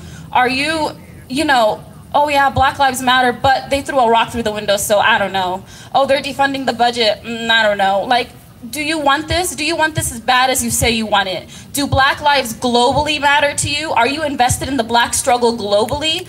Do you understand that what the U.S. police do here, the military does abroad? Are you committed to this all the way? Do you want it for Black lives globally or not? I'm already very uncomfortable, so I'm gonna wrap this up. I just think that there's a long way for us to go. If we see a Black man get shot 7 times in front of his kids and we still have certain people saying shit like, he should have complied, or, oh, why was he reaching into his car? Oh, why are his kids there? Why did he walk away? There's still work to be done. And it's not over.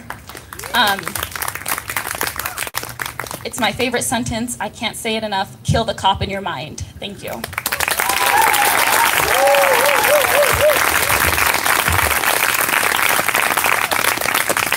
Thank you. Okay, any Black women that have not spoken at a Melanated Mike Night event that would like to speak? Anyone?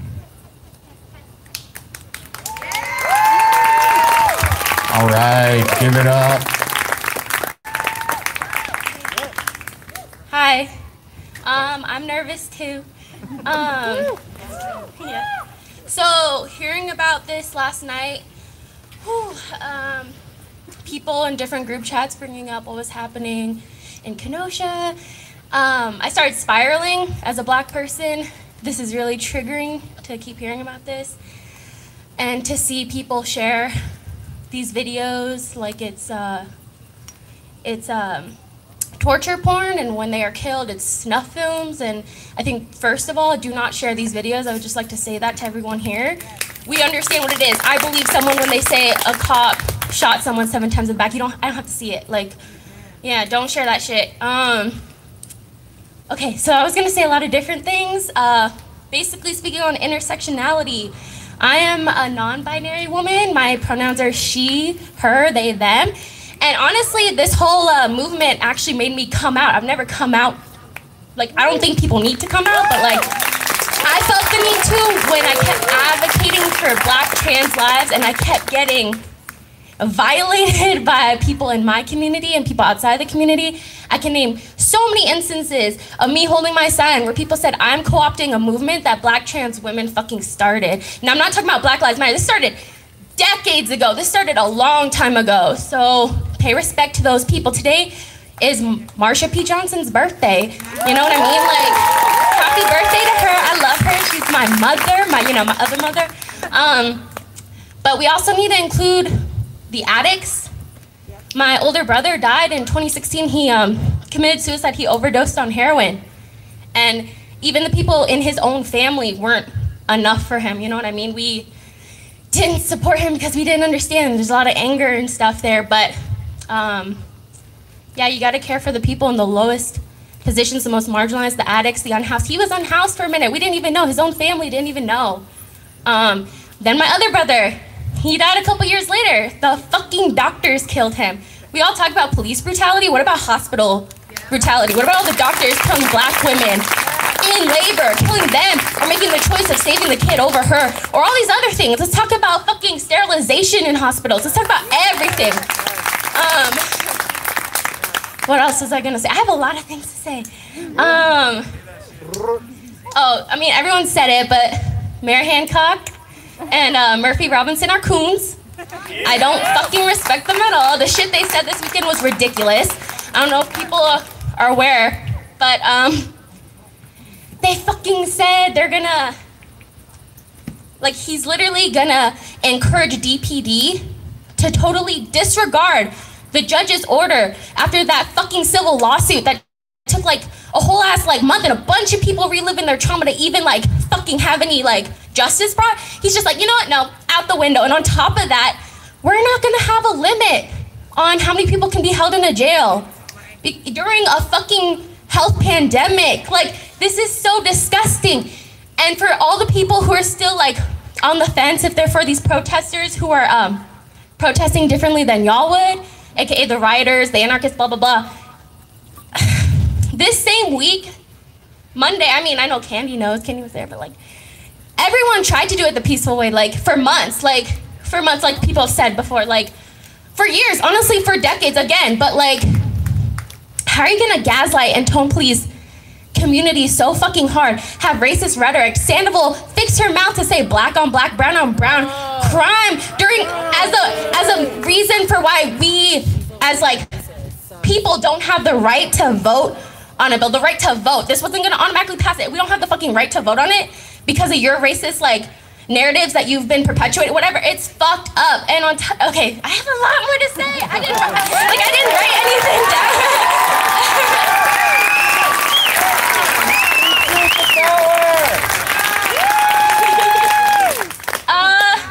I'm trying to think because my mind's everywhere. Because again, I'm spiraling right now. I'm fucked up. I hold myself well. I compose myself well. I've had a whole life to practice it. This isn't the first time I've had to go through this. I'm trying to think. Oh, I wanted to bring up this story because it is relevant. So I am a bit of a poet, a bit of a writer. I'm not going to share any of that tonight, but like, I tried to a couple summers ago. I went to the CASPA, I don't even know how to pronounce it, in Aurora, at an open mic, where I had some beautiful poetry. It was more of an invitation to my LGBTQ black family to try to start a circle to create art, right? And I get off stage, everyone's cheering for me, and the host, who's a comedian, a black man, he asked me to do some more, you know, because they're getting money selling drinks and having people pay entry for the artists who are up there. And they were pretty short on artists that night. And I was like, no thanks, I'm just chilling. And as soon as I say no thanks, he goes up and he says the most transphobic bullshit I've ever heard. And he calls it a joke. He says, like, you know, that whole, like, that thing where, like, a man gets tricked into dating or fucking or marrying a trans woman. And when he finds out how deceitful they were, it's justified. The murder, him murdering her is somehow justified. And then I heard it again with Lil Duval on the fucking, what's that thing with Charlemagne the God, the podcast or the radio show. It's said so many times, and for people to think that's a joke, that's, okay, first of all, even if that was like a joke and not like hate speech or violence, that's like down here. That's like the lowest tier of comedy. Like, do better, but also don't fucking clap and laugh at those kind of jokes. Like, y'all need to check that when you see it happening. Again, like I said, when I was at protest with my Black Trans Lives Matter sign, for me to be walking around and for niggas to be like, what you got? Referring to my genitalia, that's a T slur, that's an F slur, that's a D slur.